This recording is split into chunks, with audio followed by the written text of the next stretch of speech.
देश में coaching centre हो, ये मेरे लिए खुशखबरी नहीं है। मुझे पता नहीं कि मैं अपना जीवन का रथ साहित्य में कितने दिन रखूंगा, राजनीति में कितने दिन जाऊंगा, समाज सेवा में कितना समय बिताऊंगा, या पूर्ण रूप से अध्यात्म की तरफ कब प्रवृत्त हो जाऊंगा, मुझे नहीं पता। लेकिन मूलतः मैं इस प्रवृत्ति के खिलाफ हूं कि किसी लोकतंत्र की राज्य व्यवस्था में शिक्षा देने का कार्य दूसरों को करना पड़े। मैं मूलतः इसके खिलाफ हूं कि किसी शहर में या किसी राज्य व्यवस्था में किसी दूसरे को चिकित्सा की व्यवस्था करनी पड़े। यह मूलतः हमारी शासन व्यवस्थाओं के फेल हो जाने की घोषणा है। आज से 30 साल पहले, 40 साल पहले इस देश में लोग आईएएस बन रहे थे, इस देश में लोग पब्लिक सर्विस कमीशन में जा रहे थे, इस देश में लोग इंजीनियरिंग में जा रहे थे, हम जैसे बच्चे जा रहे थे कस्बों के, किसी कोचिंग से नहीं गए थे। गुरुजी जो स्कूल में पढ़ाते थे, जो सरकार का स्कूल था, उन्हीं में मैं तो द्रोणाचार्य भी नहीं कहता, द्रोणाचार्य तो फिर भी किसी मेधावी एकलव्य का अंगूठा मांगता है। ऐसे गुरु जो केवल प्रणाम मांगते थे, केवल आपका स्मरण मांगते थे, उन्होंने इस देश की नींव गढ़ने वाले लोगों को तैयार किया है, सरकारी स्कूलों में तैयार किया। हम में से अधिकांश लोग जो 70 के दशक में पैदा हुए हैं, वो या तो घर पर दाई के हाथों पैदा हुए हैं या सरकारी अस्पताल में पैदा हुए हैं।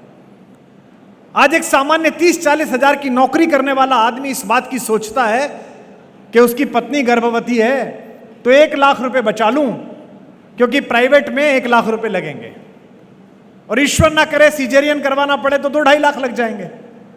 यह मूलतः शासनों की, प्रबंधनों की, राजनीति के फेलियर की घोषणा है। लेकिन यह देश है कि जहां जहां सत्ता फेल होती है, वहां वहां इस देश की जनता उस व्यवस्था को संभाल लेती है। इसके लिए मैं इनको बधाई देता हूं कि इन्होंने इस व्यवस्था को संभाला है। क्योंकि इस देश को तो आईएएस चाहिए, इस देश को तो एसडीएम चाहिए, इस देश के तटरक्षक बलों को तो कमांडेंट चाहिए, इस देश की सीआईएसएफ को तो बेटे चाहिए। वो आएंगे कहां से? याद रखिए, यहां बैठे हुए शिक्षकों में सबसे पहले आपसे बात शुरू करता हूं। आप पर जिम्मेदारी ज्यादा है। एक पुल गलत बन जाए तो कोई बड़ी दुर्घटना नहीं होती, जनहानि होती है, कुछ लोग मरते हैं, दुख की बात है। एक डॉक्टर बेईमानी से डॉक्टर बन जाए तो पूरे जीवन में 100-200 लोगों को जल्दी यमराज के पास पहुंचने या इंद्र के पास पहुंचने की व्यवस्था करता है। लेकिन एक अध्यापक गलत हो जाए, एक अध्यापक अपना काम ठीक से ना करे, एक अध्यापक केवल यह सोचे कि मैं वेतन के लिए काम कर रहा हूं, तो मानिए कि वैसी पीढ़ियां तैयार कर देता है तो देश आगे जा सकता है या पीछे जा सकता है। कौटिल्य के अध्यापकों, आपके पास जिम्मेदारी ये नहीं है कि कौटिल्य एकेडमी 30 साल कैसे चलेगी, 40 साल कैसे चलेगी। आप पर जिम्मेदारी ये है कि आपके यहां जितने बच्चे आए, चाहे वो सेलेक्ट हों चाहे ना हो, वो जिंदगी से भरे हुए और भारत के प्रति उत्तरदायित्व से भरे हुए पैदा हो।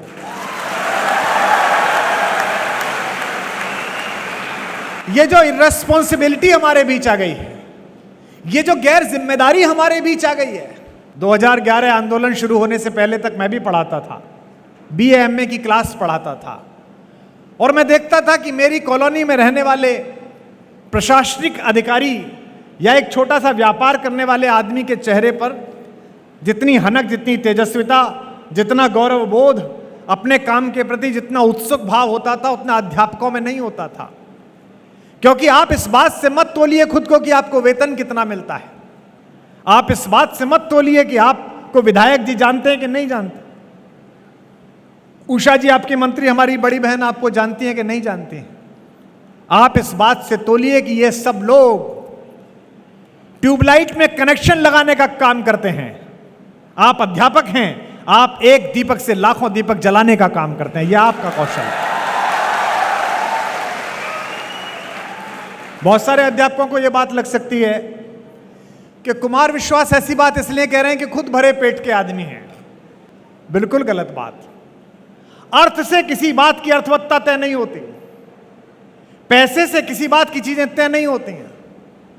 और अगर अर्थ से चीजें तय होती तो यहां हिस्ट्री तो सब लोग पढ़ते हो, इतिहास तो सब लोग पढ़ते हो। जितने इतिहास के विशेषज्ञ बैठे हो, यहां गुरुजन बैठे हो, मुझे याद करके बताएं, पूरे 1000 साल में 2 सेठों के नाम बता दो। पूरे 1000 साल के भारत के इतिहास के सेठों के नाम पता नहीं है तुम्हें। 14वीं शताब्दी का सबसे बड़ा सेठ कौन था दिल्ली का पता नहीं है। 16वीं शताब्दी में इंदौर का सबसे बड़ा सेठ कौन था पता नहीं है। केवल 2 सेठों के नाम इस देश को याद हैं। एक अपनी स्वतंत्रता और अस्मिता के लिए लड़ने वाले महाराणा प्रताप के लिए अपने पूरे खजाने को खोल देने वाला भामाशाह, और एक स्वतंत्र भारत की लड़ाई में गांधी के पीछे अपना धन लगा देने वाले बिड़ला जी। केवल 2 सेठों के नाम याद हैं। इन 2 सेठों के नाम भी क्यों याद है?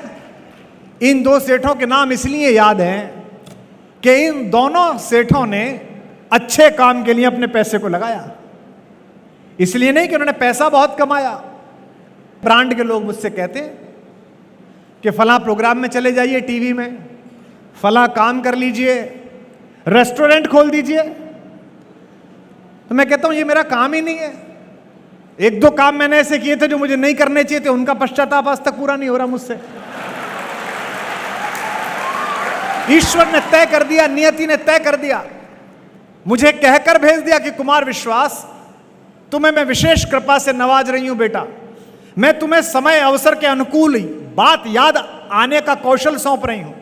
मैं उसको कह सकने की शब्दावली तुम्हें दे रही हूं, और मैं बिना किसी सत्ता से भयभीत हुए, बिना किसी व्यक्ति के प्रभाव में आए, देश की, राष्ट्र की, लोकतंत्र की और मनुष्यता के हित में बोलने वाला कलेजा भी दे रही हूं।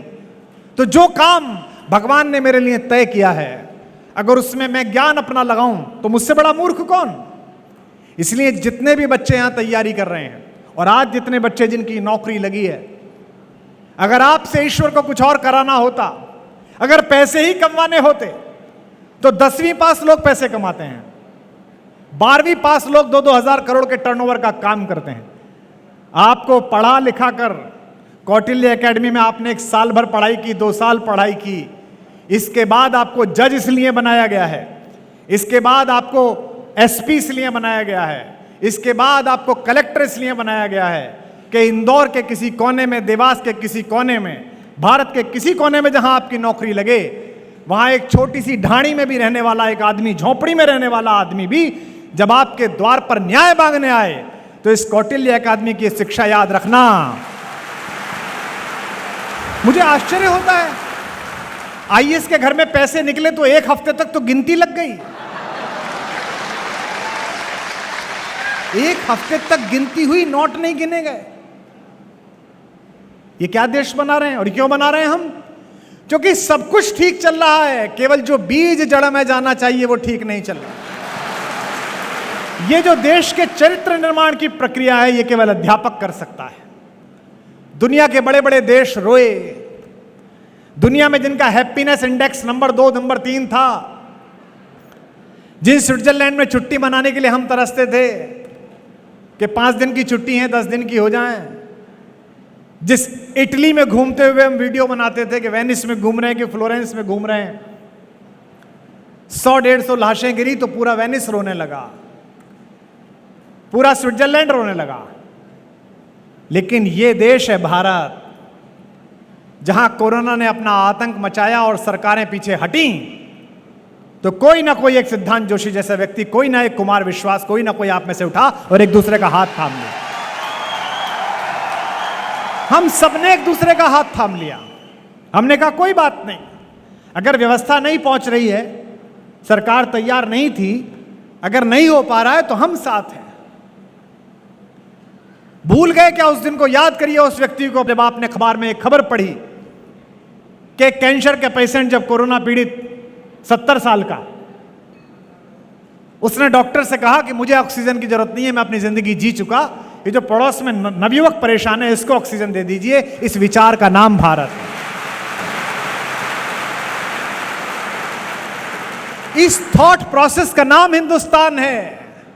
अमेरिका में 12वीं पास करके अगर कोई बच्चा ये कहे कि मैं अभी पढ़ना नहीं चाहता, अभी मैं कुछ क्ले से कुछ बनाना चाहता हूं, कोई बच्चा कहे कि मैं कविताएं करना चाहता हूं, कोई बच्चा कहे नहीं नहीं मैं तो ट्रैकिंग करना चाहता हूं, कोई बच्चा कहे मैं राफ्टिंग करना चाहता हूं, तो अमेरिकन गवर्नमेंट $2000 का स्टाइपेंड देती है 3 वर्ष तक, 1.5 लाख रुपए महीना। सरकार बच्चे से कहती है ठीक है बेटा तू वक्त बिताइया, 1.5 लाख रुपए महीने ले ले, प्रयोग कर। यहां तो ग्रेजुएशन ना करने के बाद अगर नौकरी ना मिले, 1-2 साल लेट हो जाओ तो सरकार तो छोड़ो, घर वाले रोटियां गिनने लगते हैं कि 5 खाता है कि 6 खाता है। पड़ोसी पूछने लगते हैं कि काम कर रहा है नहीं कर रहा है। इस देश की सामूहिक ताकत किसी सरकार के पास नहीं है इंदौर वालों। इस देश की सामूहिक ताकत आपकी एकात्म ताकत है।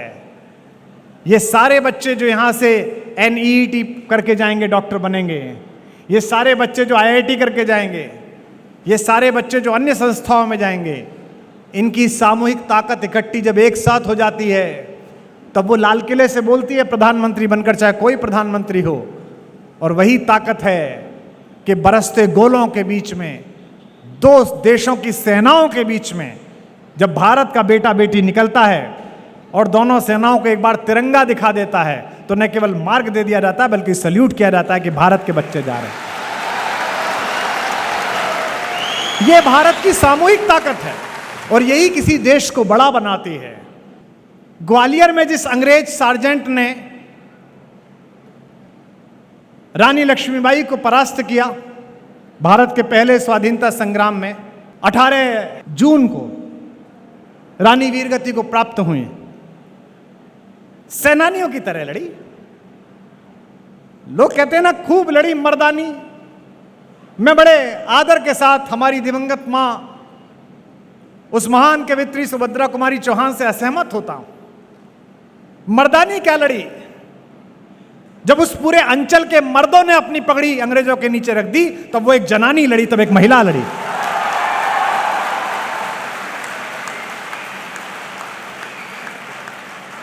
मर्द क्यों प्रतीक है पुरुषत्व का? मर्द क्यों प्रतीक है साहस का? मर्द क्यों प्रतीक है उपलब्धि का?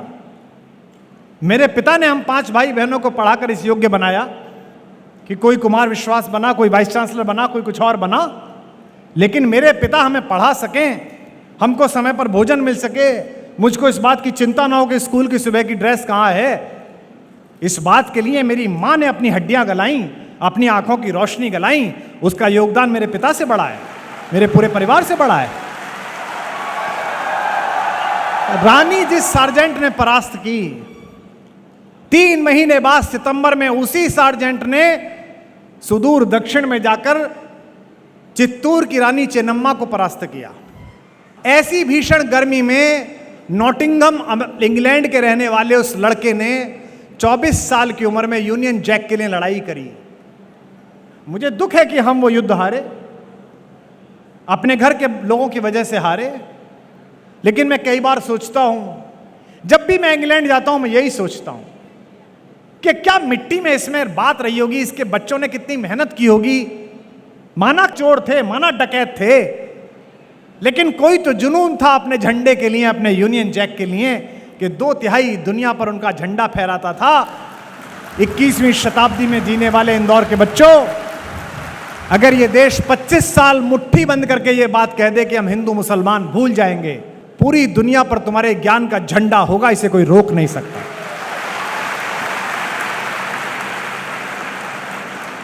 पर हमको तो काम बांट रखा है। हमारी भावनाएं तो इस बात पे आहत हो जाती हैं कि फला आदमी जूता लेके अंदर चला गया कि जूते से बाहर आ गया।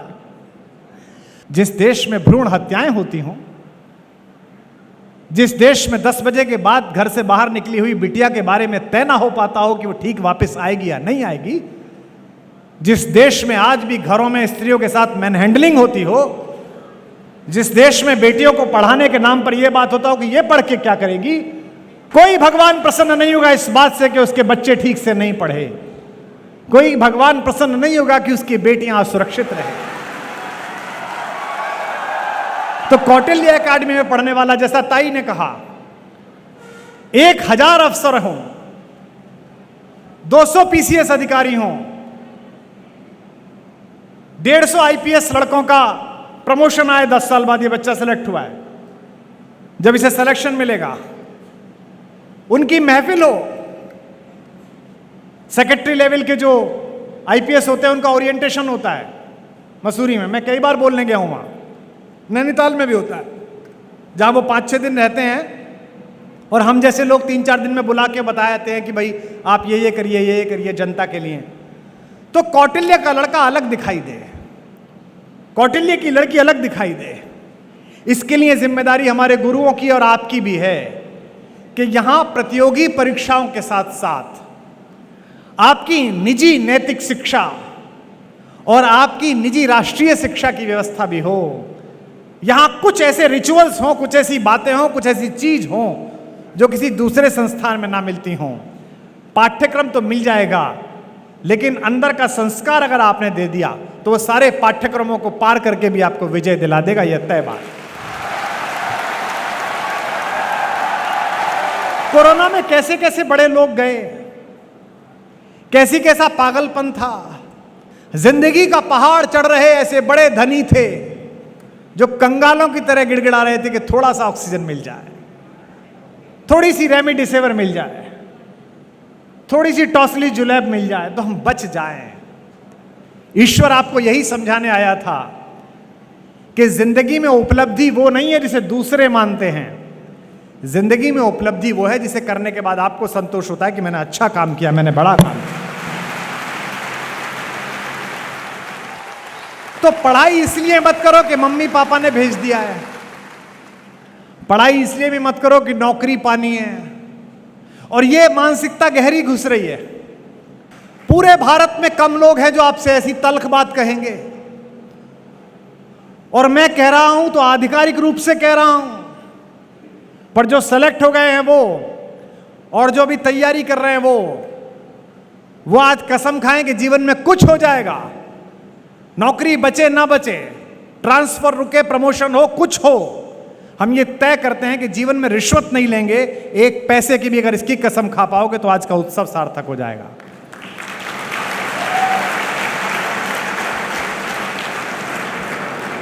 अब तक के भाषण की सबसे कम तालियां बजी हैं।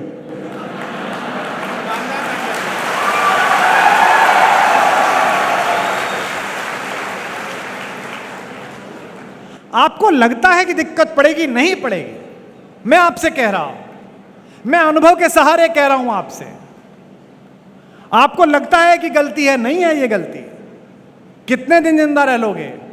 80 साल, 90 साल, 100 साल? इसके बाद क्या बचेगा? इसके बाद आपका संस्मरण बचेगा। अगर इंदौर की कचहरी में, अगर रतलाम की कोर्ट में 15 जज हों और बाहर खड़ा हुआ एक आदिवासी अपने जमीन के किसी दबंग के द्वारा कब्जाए जाने का मुकदमा यह सोच के प्रसन्न हो जाए कि अब मैं जीत जाऊंगा, जिस जज साहब के यहां मुकदमा लगाए वो कौटिल्य में पड़े हुए हैं, पंडित जोशी, उस दिन तुम्हारी साधना सफल होगी, उस दिन काम। आप सबसे इतना अनुरोध है कि आज रात जाकर थोड़ा सा सोचना। मैं जानता हूं कि आपके हिस्से सोचने के लिए ज्यादा गंभीर विषय इस समय हैं। आपकी नौकरियां हैं, आपकी तैयारियां हैं, आपके अफेयर्स हैं। हाँ, वो बहुत महत्वपूर्ण काम है, सारी प्राथमिकताएं हैं। लेकिन सारी प्राथमिकताओं के बाद भी ये सोचना कि मैं जिस काम के लिए तैयारी कर रहा हूं या जो पद मुझे मिल गया है, मैं इसके लिए क्या कर रहा हूं और मुझे अंततः कैसा होना है। दोस्तों, इतिहास उठाकर देख लो, हिस्ट्री की कोई भी किताब पढ़ लो, ताकत पूजनीय नहीं होती, प्रभाव पूजनीय होता है।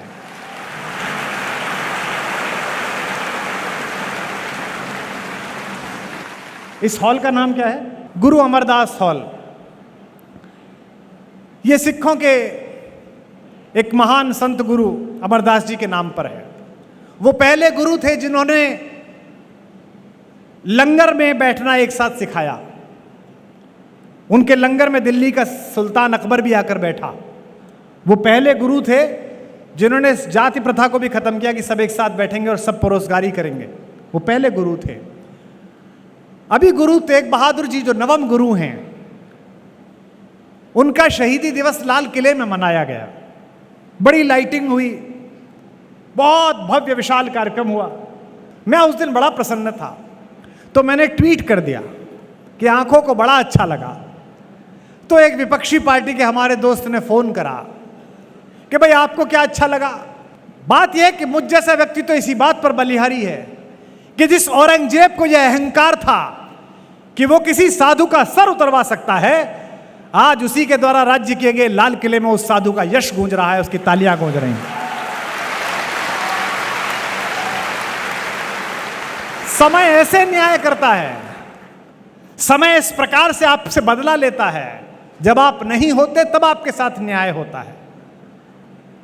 इस देश के नोटों पर भगत सिंह की फोटो नहीं है, लेकिन शायद ही इस देश का कोई कलेजा हो जिसके अंदर भगत सिंह ना धड़कता हो।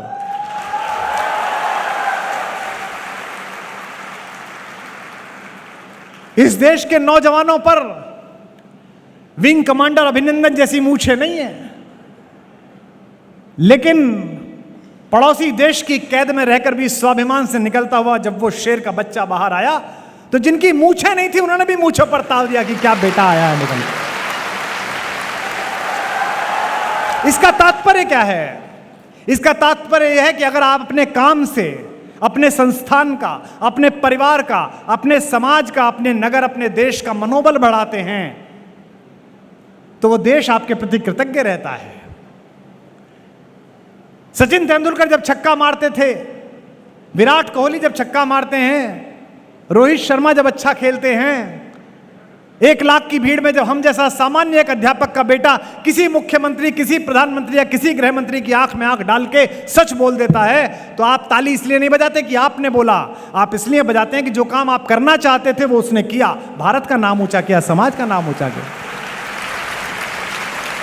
तो आपके सेलेक्ट हो जाने से, आपके आईएएस बन जाने से, आपके आईपीएस बन जाने से, आपके जज बन जाने से आपको एक सरकारी मकान मिलेगा, उसमें उस कस्बे के, उस गांव के, उस लहार के, उस भिंड के, उस गली के आखिरी किनारे पे रहने वाला आदमी जो है ना, उसको कुछ नहीं मिलेगा, उसका मनोबल बढ़ेगा।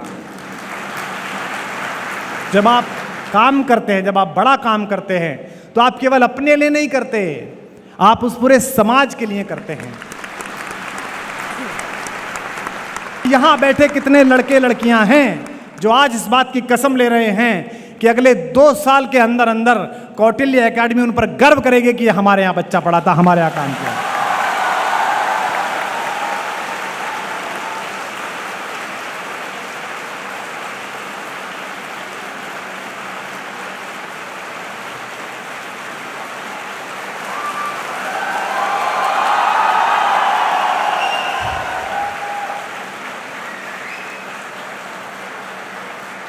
क्योंकि मुझे आश्चर्य होता है और मुझे दुख होता है कि प्राइमरी स्कूल में एक मनोवैज्ञानिक की नियुक्ति है,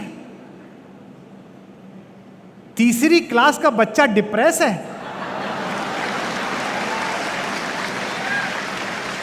निदा फाजली का शेर है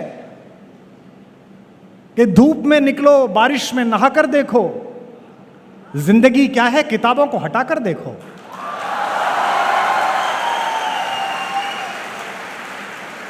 भारत में डिप्रेशन, भारत में एंजाइटी, इस देश में, इंदौर के बच्चों, मध्य प्रदेश के बच्चों, मुझे बताओ कि साम्राज्य छिन जाने के बाद भी मिट्टी के बर्तनों में खाना खाकर, जमीन पर सोकर, अपने घोड़े की पीठ पर बैठकर मूंछ पर ताव देने वाले महाराणा प्रताप के वंशज डिप्रेस हो सकते हैं?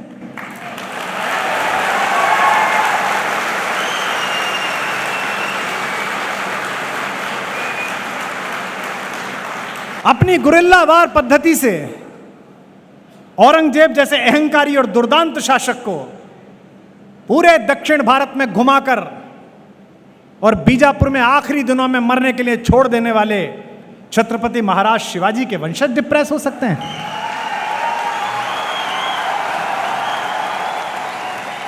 अपने 6 माह के बेटे को पीठ पर बांधकर, दोनों हाथों में तलवारें लेकर और दांतों से लगाम दबाकर यह घोषणा करने वाली 26 साल की वो सिंघनी जिसने ये कहा कि जब तक मेरी शिराओं में रक्त की एक बूंद है, अंग्रेजों की औकात नहीं कि मेरी झांसी पर कब्जा कर सकें, उसकी बेटियां डिप्रेस हो सकती हैं।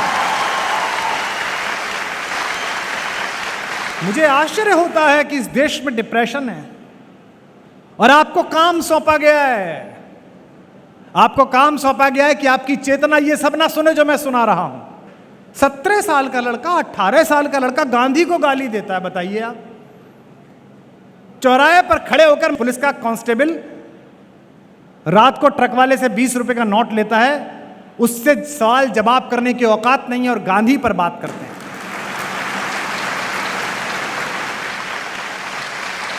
नेहरू पर बात करते हैं, सावरकर पर बात करते हैं, चापेकर बंधुओं पर बात करते हैं। अरे हमारे बुजुर्ग थे, हमारे पूर्वज थे, किसी ने अपने तरीके से, किसने अपने तरीके से अपना अपना काम किया। जो पीढ़ी अपने अतीत का आदर नहीं करती उसे भविष्य छोड़ो वर्तमान तक मार्ग नहीं देता।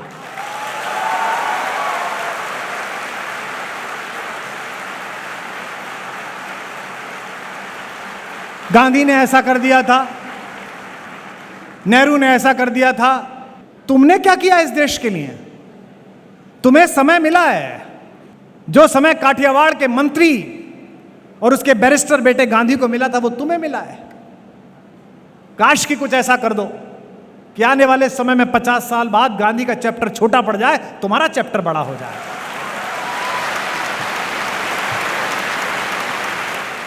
तो जितने भी बच्चे यहां हैं, माता पिता के प्रति, गुरु के प्रति, अध्यापक के प्रति एक बात और साफ समझ लो, ये जो अध्यापक है जो तुमको आईएएस बना रहे हैं, ये जो अध्यापक है जो तुमको सिविल जज बना रहे हैं, ये जो अध्यापक है जो तुमको पीसीएस बना रहे हैं, ये खुद पीसीएस आईएएस नहीं बने हैं। लेकिन एक बात बता दूं, इनके बिना तुम भी पीसीएस आईएएस नहीं बन सकते, क्योंकि इन्हें इनकी असफलताओं ने यह सिखाया है कि यह नहीं करना है। भाई सिलेबस तो यूपीएससी का साइट पे लगा हुआ है, हिंदी में क्या पढ़ना है, इतिहास में क्या पढ़ना है, साइट से देख लो। पर कैसे पढ़ना है जिससे सिलेक्शन हो जाए, किस तरह सवाल को अटेम्प्ट करना है, ये तो इन्होंने ही सीखा है, ये तो गुरुओं ने सीखा है। गुरु आचरेकर ने वर्ल्ड रिकॉर्ड नहीं बनाया था, पर गुरु आचरेकर के शिष्य ने वर्ल्ड रिकॉर्ड बनाया, जिसका नाम सचिन तेंदुलकर है। मैं अक्सर देखता हूं, मैंने भी 17 वर्ष पढ़ाया था, मैं अक्सर देखता हूं कि बच्चों में, लड़के लड़कियों में ये बात रहती है कि मुझको तो कहां पहुंचना है, गुरुजी कहां हैं। एक ही बात बोलूंगा आपसे,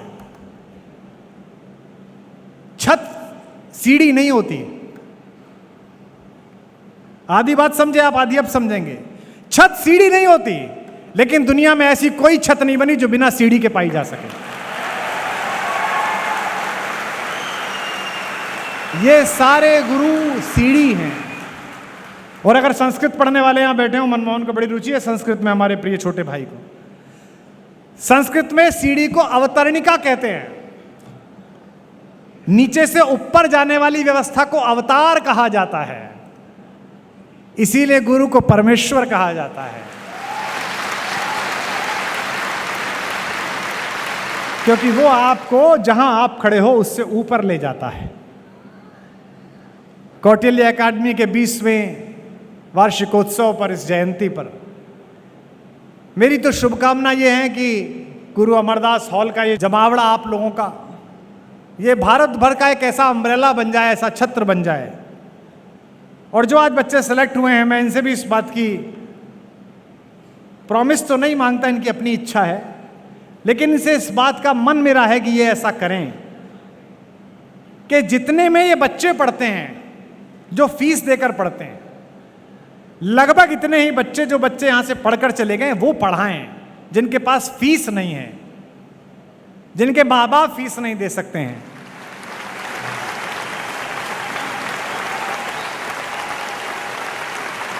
दूसरों को मारकर खाइए, ये विकृति है। वो अपना खाए, आप अपना खाओ, ये प्रकृति है, लेकिन दूसरा खा सके आप इसकी चिंता करके खाओ, ये संस्कृति है। लोग मुझसे पूछते हैं कि आप धारा के विपरीत क्यों बहते हैं। मैंने जो वाक्य कहा उसको याद रखना, अधिकारी बनते समय जिंदा छातियां और बाहें धारा के विपरीत तैरती हैं, लाशें धारा के साथ बहती हैं, जो मर जाते हैं वो धारा के साथ।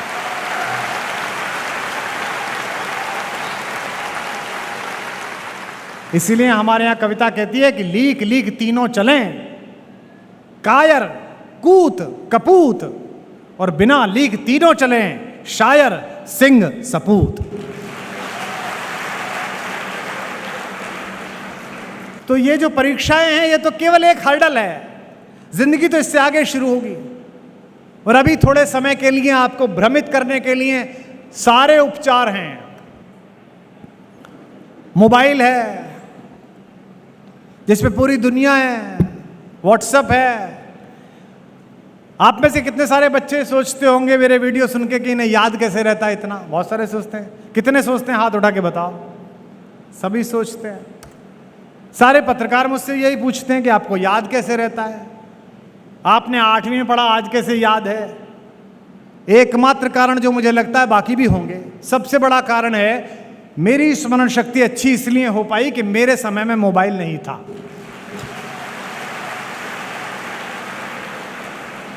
कोई डाइवर्जन ही नहीं था। ताई दीपक जला रही थी, मैंने ताई से कहा कि आप जलाइए। अरे बोले तुम आओ। वो दीपक जलने में थोड़ी देर लगा रहा था, तो ताई ने उसकी बात ही हल्की निचोड़ दी और फिर दीपक जला। मेरे अंदर श्लोक चला, सत्याधारम तपस्तैलम, सत्य का आधार हो, तप का तेल हो, दयावर्ति क्षमा शिखी, दया की बत्ती हो और क्षमा की ज्योति हो, अंधकारे प्रविष्टव्ये दीपो यत्ने न वार्तायाम। अगर ऐसा दीपक जला दिया जाए तो सारा अंधकार समाप्त हो जाता है, प्रकाश ही प्रकाश हो जाता है। यह जो सोचने के पीछे कविता चलती है, सोचने के पीछे श्लोक चलता है, सोचने के पीछे कोई बात चलती है, ये इसीलिए चलती है कि जीवन में जो काम करता हूं एकाग्र होकर करता हूं। ये क्या परीक्षाएं हैं जिनके बारे में तुम चिंता करते हो?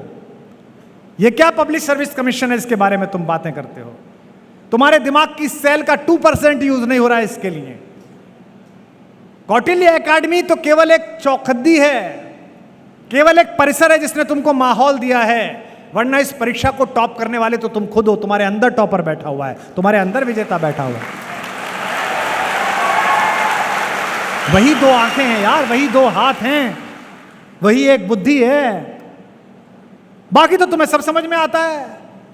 चलो इस बात पे कसम खा लो आज कि जब तक इस परीक्षा को क्रैक नहीं कर दोगे, दिन में केवल 2 घंटे मोबाइल देखोगे, 1 घंटे सुबह 1 घंटे शाम। बोलो इस बात पे कसम खाओ जाओ।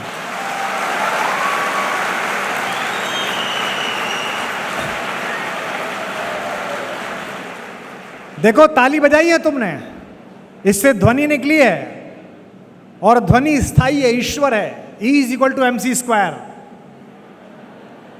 भगवान के सामने तुमने ये साक्षी दी है। जब तक सिलेक्शन नहीं हो जाएगा, जो स्क्रीन टाइम है जो आता है, आज से तय करो 2 घंटे तो अधिकतम कह रहा हूं। अगर किसी का 20 मिनट हो जाए तो उससे बढ़िया कुछ नहीं, लेकिन चलो 2 घंटे मान लिया।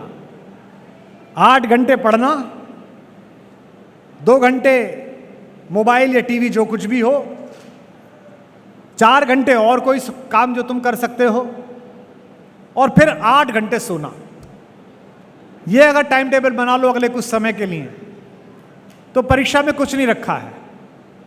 तो मैं अगली बार आशा करता हूं कि मुझे जोशी जी नहीं बताएंगे, कौटिल्य एकेडमी नहीं बताएगी, मुझे मेरे फेसबुक पेज के मैसेंजर पर इस हॉल में बैठा हुआ एक एक लड़का और एक एक लड़की बताएगी कि सर आपने शाम को 6 बजे एक बात कही थी और उसने मेरे जीवन में उजाला ला दिया। आज मैं सेलेक्ट हो गया हूं, इसलिए आपको मैसेज कर रहा हूं। ये मुझसे वादा करें।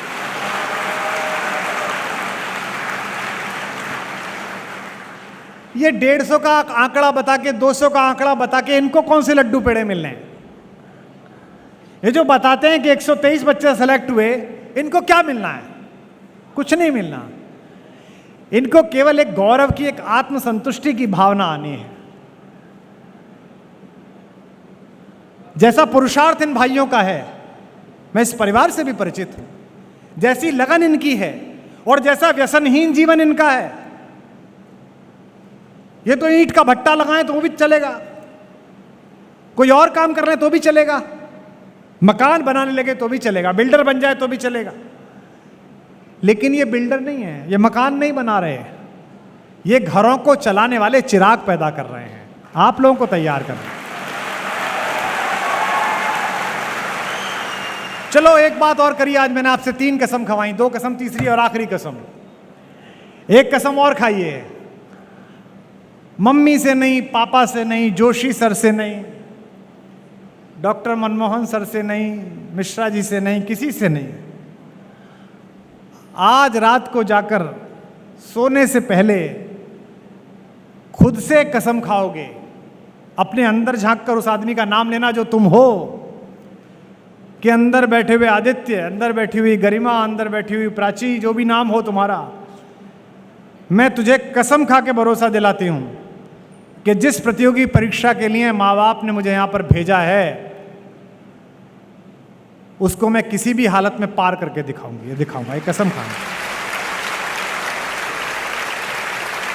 और अगर ये कसम खा ली तो करके दिखाओगे। अरे इंदौर में बैठे हो, यहां रह के भी राहत इंदौरी याद ना किया तो क्या हुआ?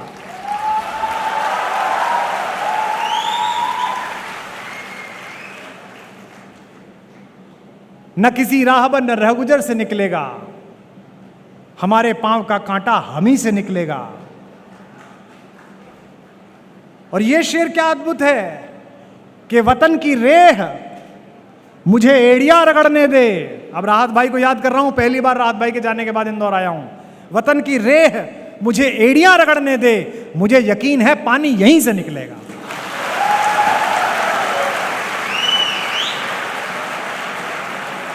शरशैया पर पिता में भीष्म पड़े हुए हैं और उनके तंद्रा में, निद्रा में उनकी आवाज निकली कि जल। युधिष्ठिर ने सोने का पात्र मंगाया, लेकर भागा।